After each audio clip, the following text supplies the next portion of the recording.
예, 11시 18분 지나고 있습니다. 민재기 역발상 투자 이번 주도 핵심 이슈들 보면서 전략 세우겠습니다. KB증권 프라임클럽 민재기 팀장님 오셨습니다. 어서 오십시오. 네, 안녕하세요. 예, 트럼프 대통령 이제 2기가 시작됩니다. 우리 시간으로 내일 새벽 이제 공식 취임이 있는데요.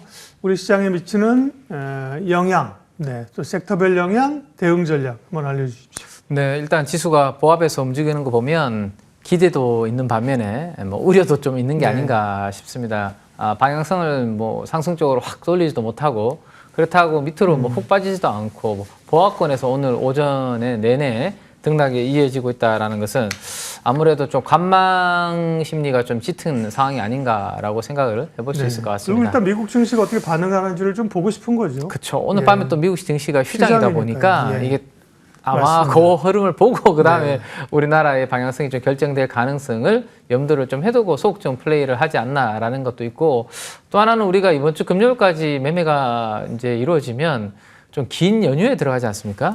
그러면서 아마 차라리 본격적인 매매는 연휴가 끝나고 난 다음에, 다음 주도 사실은 금요일 하루밖에 매매 일이 없기 때문에 그게 다 끝나고 난 다음에 좀 적극적으로 하려고 하는 그런 심리도 아마 계시지 않을까 싶네요. 자, 일단 자료 가지고 간단하게 한번 트럼프와 관련돼서 설명을 좀 드리도록 하겠습니다. 일단 2기 행정부는 출범을 이제 눈앞에 두고 있는 상황에서 말씀드렸던 대로 우려도 있고 기대도 있는데 각각 하나씩 한번 살펴보도록 하겠습니다. 일단 우려는 이미 이 세 가지를 보면 이미 많이 익히 들었던 내용이구나라는 것을 알 수 있습니다. 그렇죠? 정리가 잘 되어 있는 세 가지로.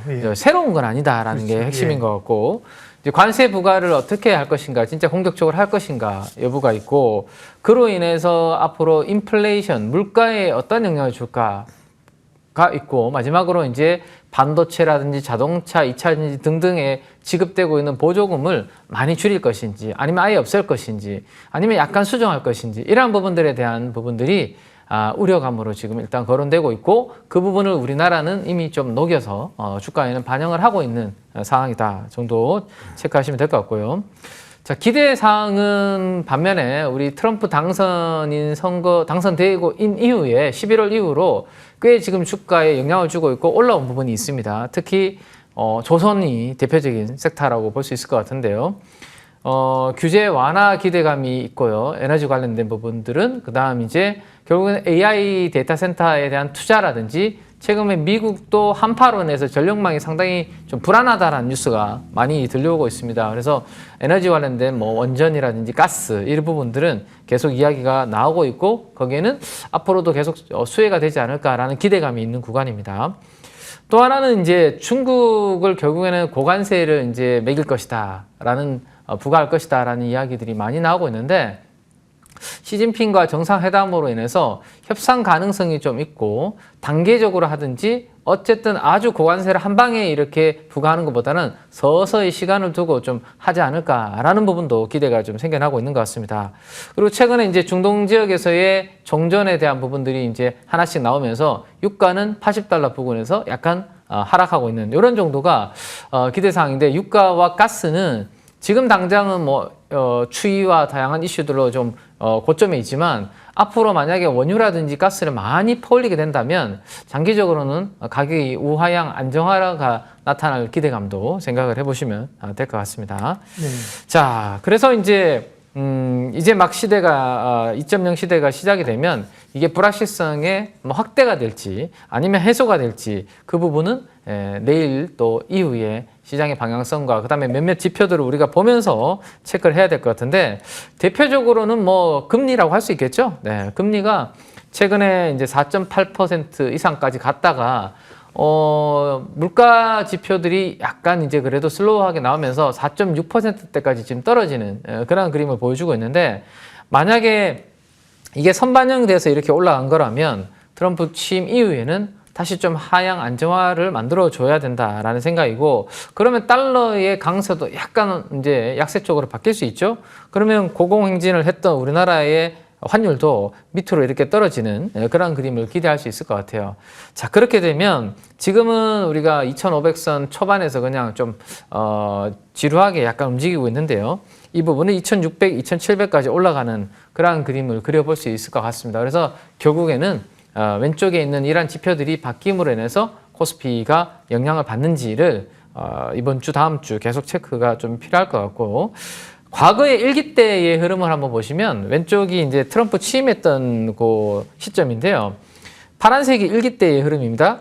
미리 금리가 올랐다가 오히려 취임식 이후에는 이렇게 안정을 좀 보이는 모습이 있었고 달러는 더 그랬던 것 같아요. 취임식 전까지 이렇게 올랐다가 훅 빠지는 그러한 그림이 있었기 때문에 빨간색 그래프는 최근의 흐름이라고 보시면 됩니다. 취임 전에 이미 오르고 있고 올랐죠.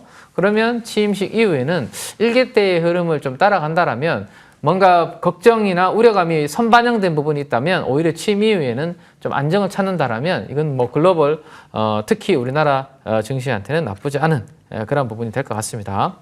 만에 하나 그렇게 혹시라도 단기간 안 된다고 하더라도 우리나라 코스피 PBR은 제가 지난 금요일 종가 기준으로 뽑아보니까 0.83입니다. 네, 0.83은 20년 동안 지금 그래프에서 보시는 것처럼 거의 저점을 형성하는 구간이기 때문에 혹시라도 시간이 좀 걸려서 뭐 트럼프의 이 방향성이 빨리 좋아지지 않는다고 하더라도 이 구간에서는 뭐 크게 우리가 뭐 잃을 건 없는 그리고 최근에 2,400선 뭐까지 한번 부근까지 작년에 왔다가 이제 올라왔는데요. 거기 저점을 깨기는 쉽지 않은 구간이다 정도로 염두를 해두시면 될 것 같습니다. 좀 좋은 뉴스는 이 부분인 것 같아요. 주말 사이에 이제 트럼프 대통령과 시진핑이 통화를 나눴다는 이야기들이 들려오고 있고 그러면 좀 혹시 대화로서 생각보다 뭔가 좀 해결이 된다면 중국이 상당히 지금 어렵지 않습니까? 그죠? 그러면 우리가 에너지 좀 사줄 테니까 관세는 좀 천천히 부과해줘. 뭐 이런 식으로 예를 들어서 된다면 시장에 악영향을 안 주면서 어느 정도 좀 갈 수 있는 부분도 기대할 수 있는 부분이지 않을까 싶습니다. 그래서 저는 이제 오늘 내일을 기점으로 혹시라도 트럼프 당선 이후에 트럼프 트레이딩으로 올랐던 섹터들이 있을 것이고, 그죠? 그 뒤로 좀 불안감으로 많이 빠졌던 섹터들이 있을 텐데 그들이 이번 주와 다음 주 혹시라도 좀 움직임의 변곡점이 될 수 있을지 그 부분을 한번 좀 잘 체크를 해보실 필요가 있지 않을까 싶습니다. 그래서 외국인들은 지금 이미 많이 팔아놓은 상태고 전체적으로 기관 투자가들도 연기금을 제외하면 수급은 빈집인 상태이기 때문에 외국인 매도 1달러과 함께 수급이 빈집 상태에서 이제 시장의 매크로 지표가 안정을 찾고 조금만 이제 사주면 아니면 팔지만 않아도 충분히 우리 증시는 좀 올라갈 수 있는 그 위치에 와 있기 때문에 한번 기대를 좀 트럼프 취임 이후에 흐름들을 한번 기대를 해보도록 하겠습니다. 네, 트럼프 트레이딩 관련된 얘기를 쭉 이제 해주셨고요. 외국인 환율이나 외국인들 동향을 보면 외국인들 좀 더 살 가능성이 있을까요? 네. 네, 외국인들 같은 경우에는 제가 봤을 때는 달러가 좀 약세로 돌아서야지만, 그죠? 지금은 달러 인덱스 기준으로 109선에서 그렇죠. 아직 머무르고 있는 상태입니다. 그러면 이제 109 아래로 좀 뚝뚝뚝 떨어져 줘야지만, 뭔가 살 수 있는 그런 기대치가 좀 살아날 수 있을 것 같고, 그 부분은 이번에 취임 이후에 행정명령 하고 난 다음에 아마 금리와 달러의 향방에 따라서 우리나라 수급에 대해서는 좀 단기적으로 좋아질 것인지 아니면 시간이 좀 걸릴 것인지는 윤곽이 좀 드러나지 않을까 싶습니다. 트럼프 트레이딩과 관련된 전략을 주셨고요. 또 이제 시기적으로 보면 말씀하신 것처럼 우리는 설이고 중국은 이제 춘절로 갑니다. 그러면서 거래 안 하는 불확실성도 있지만 뭐 여행이나 뭐 카지노나 이런 쪽은 조금 이제 보면 어떨까요? 네.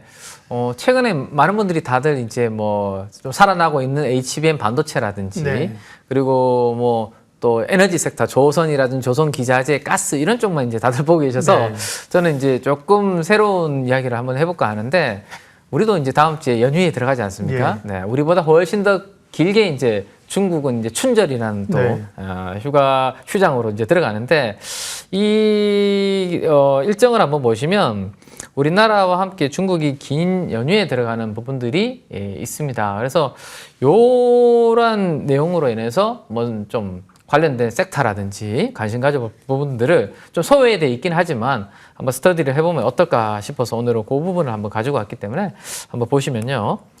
일단 중국 관광객들이 어디로 갈지가 제가 볼 때는 가장 핵심인 것 같습니다. 뭐 우리나라가 어디 가는 것보다는 그 큰 인구가 어디로 움직이는지가 제가 봤을 때는 핵심인데 과거에 중국 관광객들이 주로 방문했던 대륙별 비중을 보면 압도적으로 지금 위에 아시아 쪽이 그러니까 가까운 지역으로 간다라는 거죠. 그렇죠. 예. 네, 미국이나 뭐 유럽 쪽으로 가기보다는 그러니까 가까운 쪽으로 많이 간다. 이 안에 그 안에서 어디로 가느냐가 어디로 가는지가 네. 이제 핵심이겠죠. 네. 우리나라로 와주면 좋겠지만, 그래서 이제 과거에 이제 탑 20 국가들을 이렇게 데이터들을 한번 보니까 좀 중화권, 마카오나 홍콩을 주로 많이 좀 갖고, 자기 같은 권역이니까 네네, 같이 거기는. 편하게 아마 다닌 것 같고, 그 다음 3위, 4위가 제가 봤을 때는 중요할 것 같은데요. 네. 태국이 있고요. 그 다음 일본입니다. 근데 우리나라로는 여기 7위 정도에 있네요. 그죠? 그래서 태국과 일본 쪽이 아무래도 그러면 이번에도 좀 많이 가지 않을까 이렇게 생각을 해볼 수 있을 것 같은데 여기에서 요즘 좀 이슈가 좀 생긴 것 같아요.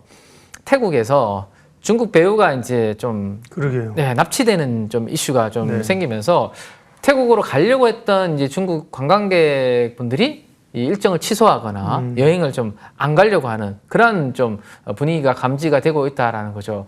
그러면 이제 3위가 태국이고 4위가 일본이었다면 태국으로 안 가는 분들은 뭐 중화권으로 가거나 아니면 일본 쪽으로 갈 가능성이 높지 않을까라는 생각에 저는 그러면 일본으로 만약에 갔을 때 예. 수혜가 어디가 될까라는 것을 한번 생각을 해봤습니다.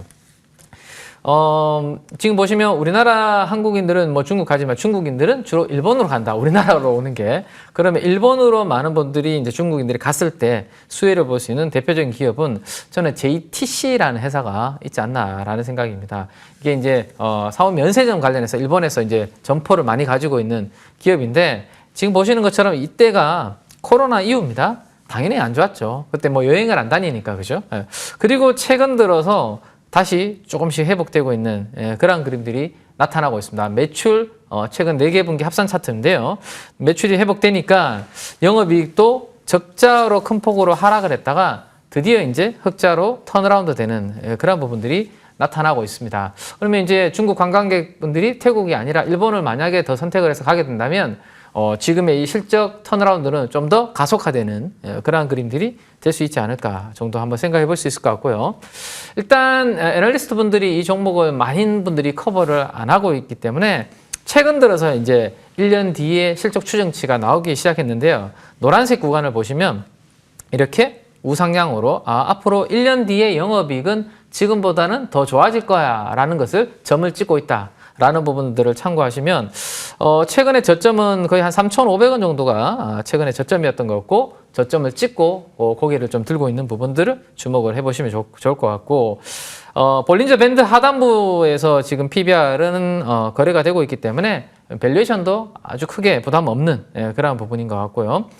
수급을 한번 보시면 사모펀드가 최근에 좀 집중적으로 이렇게 사고 있는 그런 모습들이 있고 지난주 후반에는 외국인들까지도 이렇게 매수세가 좀 들어오고 있어서 기관 투자가들과 외국인들이 서서히 좀 수급을 좀 담고 있는 그러한 종목이기 때문에 한번 JTC는 일본 쪽으로 중국인들이 많이 간다라는 이야기가 나왔을 때 한번 스터디를 해볼 만한 타이밍 아닌가라는 생각입니다.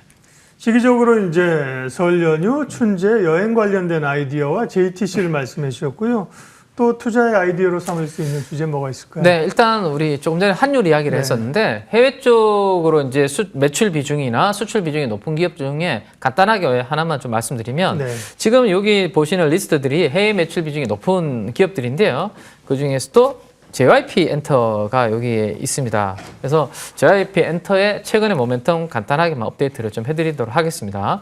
저는 올 한 해 이제 엔터는 상당히 좀 좋게 보고 있는 섹터인데 스트레이키즈나 트와이스가 공연을 많이 늘리면서 앞단에서 이제 실적을 이끌고 있는데 결국에는 그 다음에 차세대 또 신인 그룹들이 나와줘야 되는데요.